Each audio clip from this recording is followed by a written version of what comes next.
Assalamualaikum warahmatullahi wabarakatuh. Assalamualaikum warahmatullahi wabarakatuh.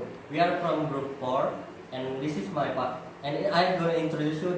This is my partner.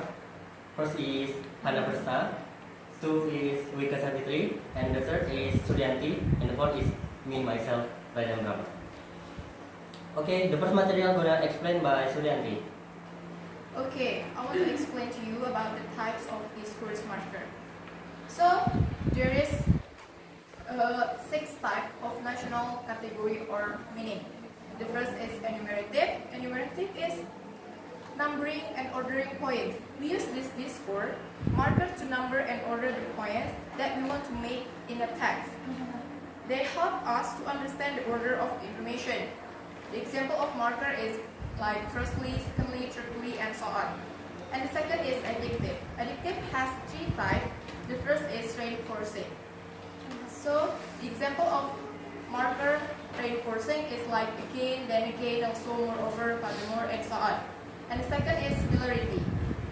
The example like equally, like close, similarly, corresponding, and so on.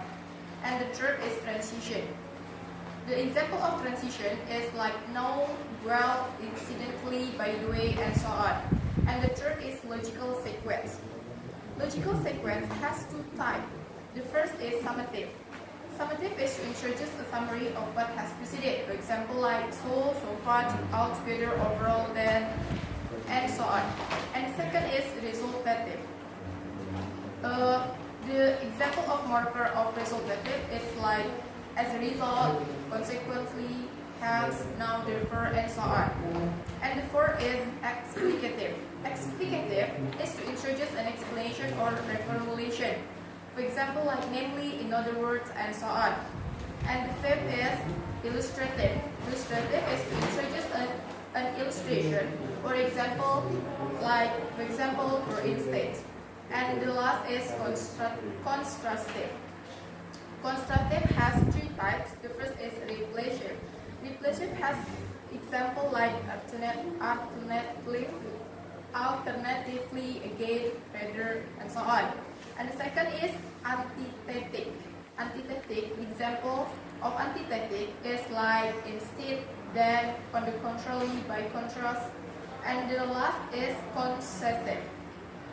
The example marker of concessive is like anyway, anyhow, however, and so on. Okay, now I'm gonna explain to you about type of classroom reading performance. There are 2 types of classroom reading performance. One is oral and 2 is silent. Oral reading can serve as an evaluative check on bottom-up processing skill, double as a pronunciation check, and serve to add some extra student participation if you want to highlight a certain short segment of reading passage. 2 is intensive and extensive reading. Intensive reading is usually a classroom-oriented activity in which students focus on the linguistic or semantic detail of passage. Extensive reading is carried out to achieve a general understanding of a usually somewhat longer text. Example is book, long article, or essay, or etc. There are principles for designing interactive reading techniques. First, don't overlook the importance of specific instruction. Second, use techniques that are intrinsically motivating. Third, balance authenticity and readability in choosing texts. Fourth, encourage the development of reading strategies. Fifth, include both bottom-up and top-down techniques. The next is, the 6th is follow the SQ3R. There are survey, questions, read, recite, and review. And the 7th is subdivide your techniques into pre-reading, during reading, and after reading passages. Before you read, you have to spend some time introducing a topic. And for the while read, in this part, not all reading is simply extensive or global reading. And after you read, you make sure that the comprehension questions are just one form of activity appropriate for post-reading. And the 8th is the build in some evaluative aspect to your techniques. That's all from us. Thank you.